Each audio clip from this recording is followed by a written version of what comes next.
Sup, Nerdmigos, and the Jive Talking Nerd, John Norgrove. We've got Wife here. We're back at it again for another Trek Jive. This is technically coming out at the same time as Trek Jive normally would, but is also technically about an episode that came out at a time that it didn't normally would. Probably a fair sentence. Because we did not watch this episode the day it came out.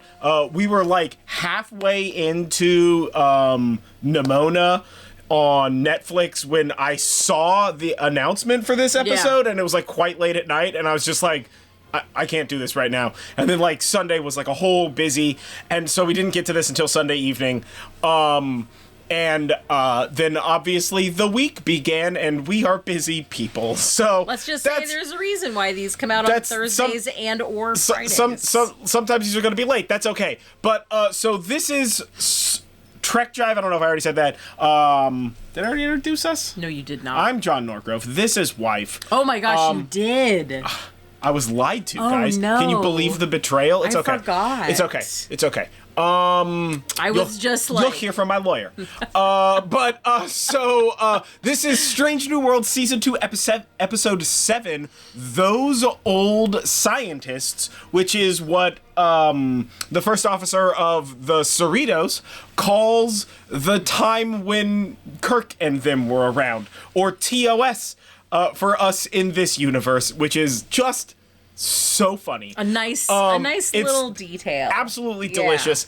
Before we get into the episode, and before we even get into the spoiler-free version of this episode, spoiler-free version of the review for this episode, this episode came out on Saturday, and I have seen a lot of conversation about why it came out on Saturday, and my best guess, based on the stuff that I've seen, if you have not heard this yet, is that this episode was released on Saturday because this Saturday was Comic-Con. This previous Saturday was Comic-Con, so they released the episode so that way it correlated with when it was going to air at Comic-Con, because it's my understanding that people who were at Comic-Con and had seats in the theater, or however that works, I've never been to Comic-Con.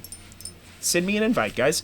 But they got to see this episode at Comic-Con the moment it was released worldwide. Because I saw a lot, especially like Sunday and Monday, I saw a lot of people being like, did you know that this happened? Like, the only reason why I saw it is because I saw a tweet from somebody, or an X, whatever the fuck that is, by somebody. There's still tweets. Yeah, I know, right? Don't give in. I'm not using this new name.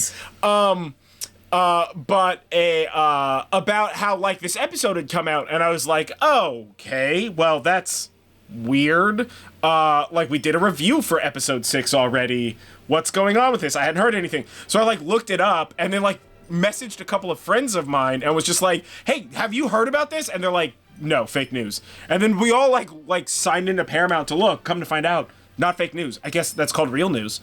So I'm surprised. Real news, yes. With nowadays. But yeah, this is a weird occurrence. But I feel like this is sort of a bottle episode. Yeah, right? Absolutely. And so a bottle episode coming out at a weird time when we only have with this being episode 7, we only have 3 more episodes. I think, man, like I'm not a Star Trek doctor. I don't know these things. But I think there's only like 3 more episodes after this episode or whatever. So maybe that's why they did it. I don't know. It's a very weird energy. It's very strange. However, spoiler-free review. This is maybe one of my most favorite episodes of Star Trek of all time. This is like one of the best episodes. This is so flippin' good, guys. Wow. I am very prepared to get into spoilers, so quick spoiler-free review. What did you think about this episode? This was a really good episode. It did a really good job at the crossover side of things. Yep. And I think it showed the best of each show. Yeah. With the crossovers, and it was especially fun seeing how the people who were animated acted in real life. Like, it was fun seeing like their physical people. Yeah, they're like, and that's actually the voice actors the acting. too. Yeah. So that's about all I can say for spoiler free. Yeah. That's kind of it for spoiler free. So we're gonna get into spoilers. Spoiler alert. up in here. And then let's get right into this. Boimler's hair was some of the best. Right? Can we talk about that purple hair? It was so good. I mean, okay, so like from the beginning, I was like, okay, this is going all the way in, bro. Right? You start you start with Lower Decks, right? Then you get the like Strange New Worlds intro, but it's like it's like animated, which is hilarious. It's got that nacelle slug or whatever attached to the Enterprise and what have you, and then we get into the episode and it's like we get to see these people in the real life, right, played by the voice actors, and they did such a great job. Yes. Oh my god! Like you could really not just like it's not just the like voice of Boimler or the voice of Mariner, but it's a lot of the physicality. Like for Boimler, it's like his weird, silly power walk and his like weird, silly screams and like all of the Boimlerisms. Yeah. Right. Yeah. And same with Mariner, just doing a Mariner, just being Mariner on a ship.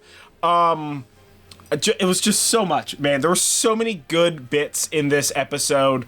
From Mariner calling Spock young hot Spock and then essentially never not referring to him as hot Spock, which was amazing. Yeah, fantastic. Absolutely fantastic. To like Boimler just like trying real hard not to be looked down on by Una. Right, because she's like a hero to him, and Una like misreads the entire situation.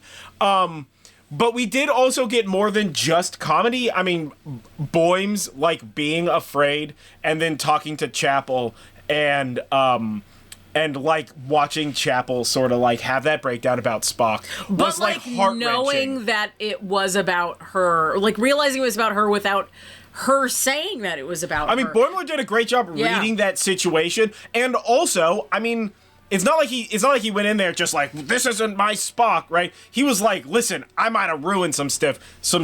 Here's the stuff that I might have ruined, and then she is like, no, you did not. Don't worry about it. And he was just like, oh no, it was you. No. I'm gonna go over here now. Well, especially after he just told her like, there's never any mention of this, and Chapel is like, there's never any mention of me. Yeah, well, and it's not just that there's never any mention. It's that the idea that like this has to be temporary, a thing that she says that she knew would have to be the case, but like.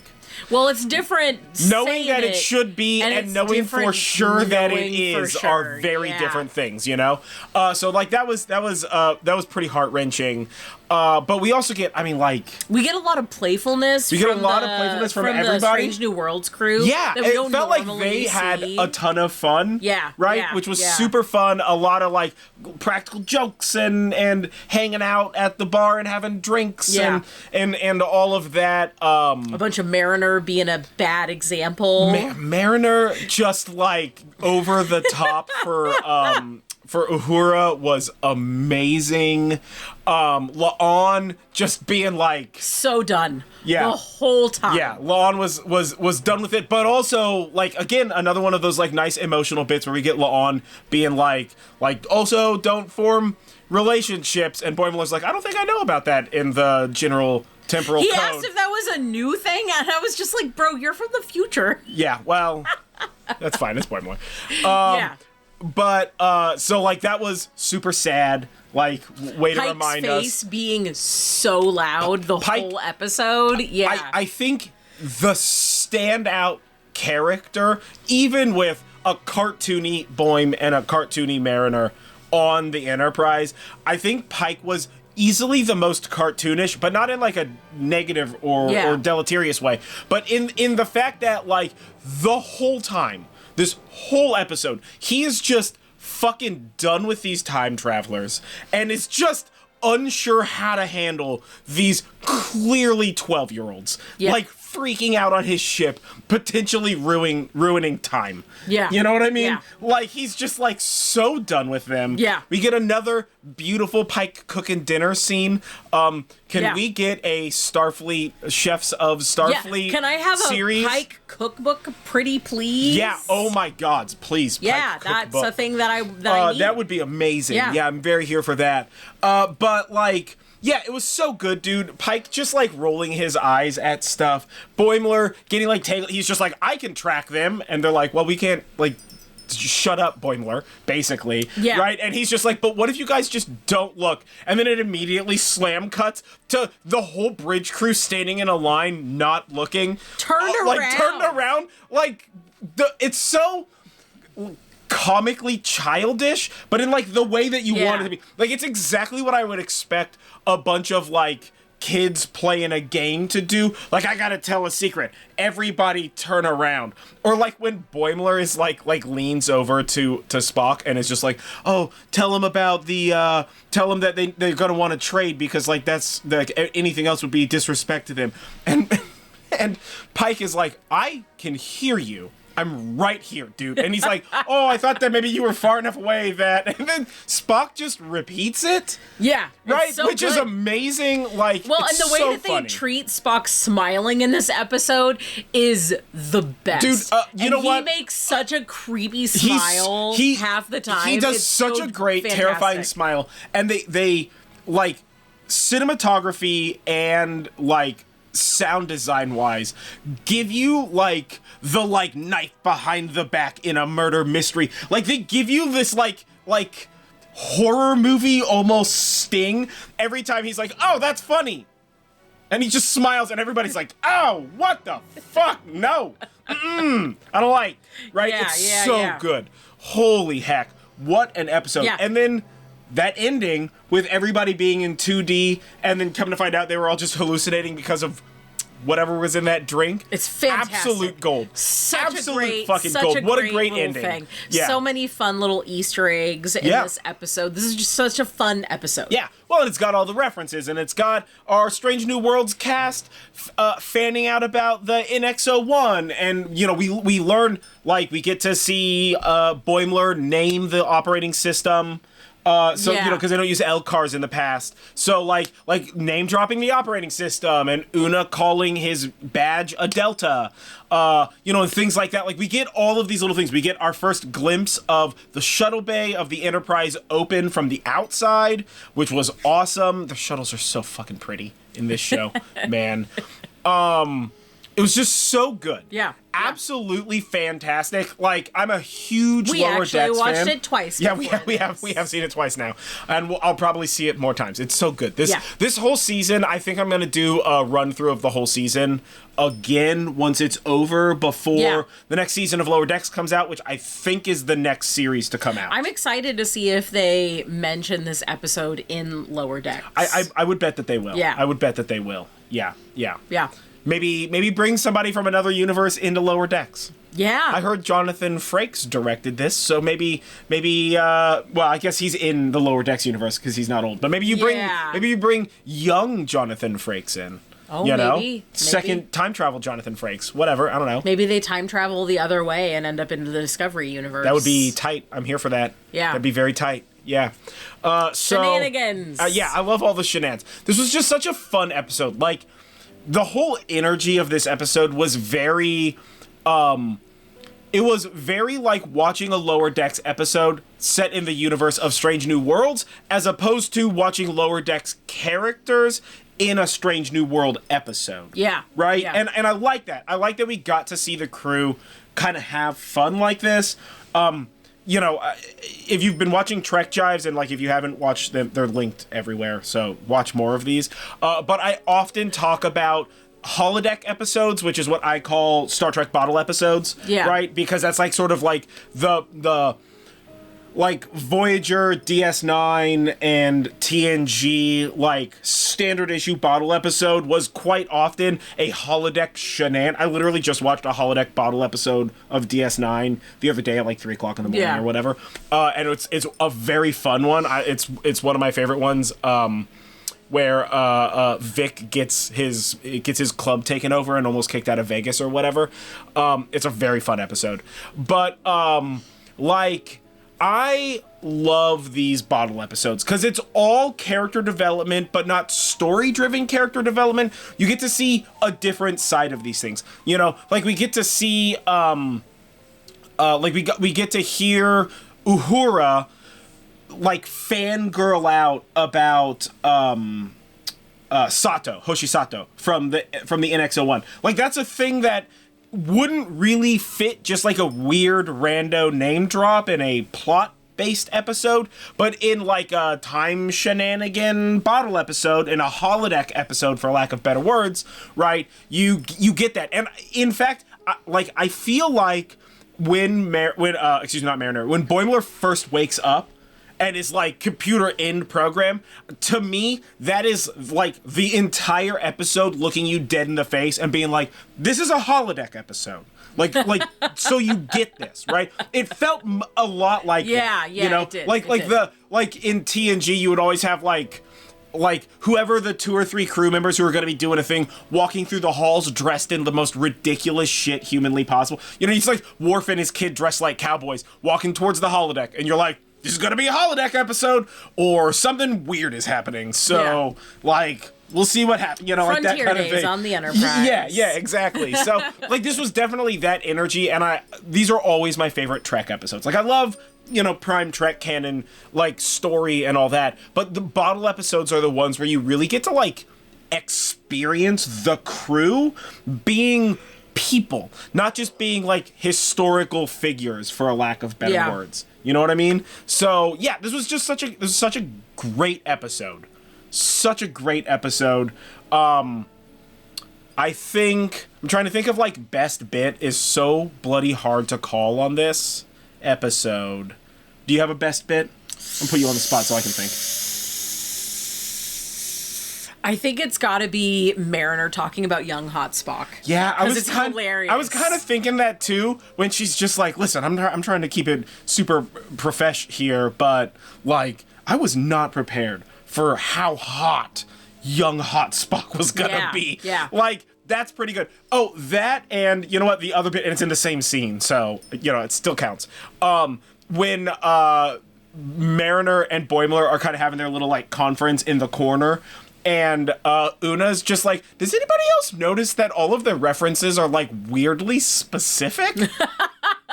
It's such a good line, man. It's super like calling calling Lower Decks on its on its like comedy style. And we even get the like when Boimler and Mariner are trying to send a message or whatever from the shuttle, and he's like, have you noticed how everybody talks so slowly here? And quietly?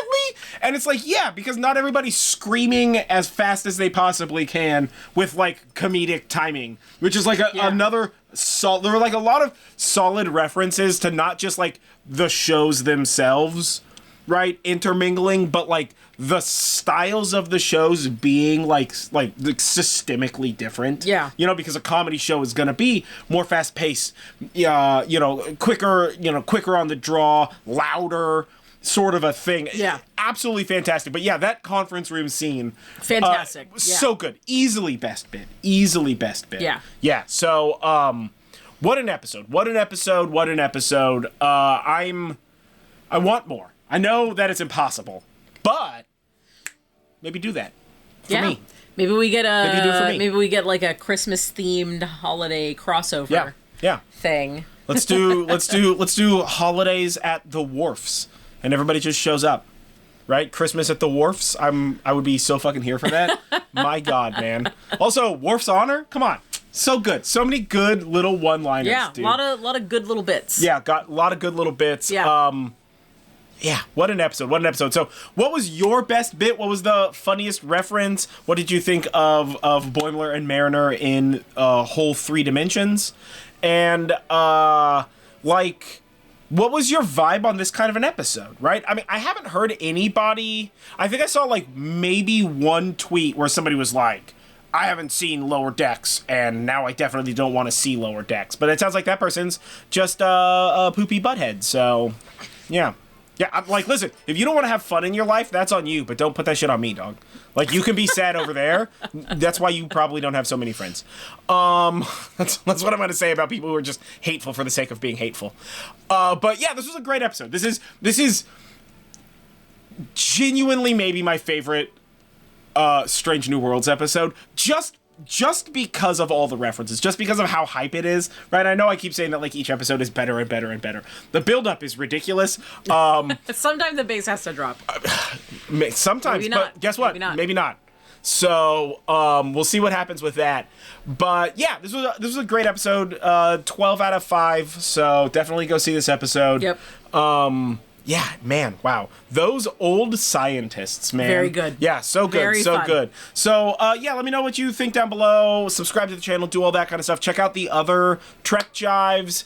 And either way, I've been John Norgrove. This has been Wife. This has been Trek Jive, Strange New World Season 2, Episode 7, Those Old Scientists. And we will catch you guys next time for more Strange New Worlds shenanigans.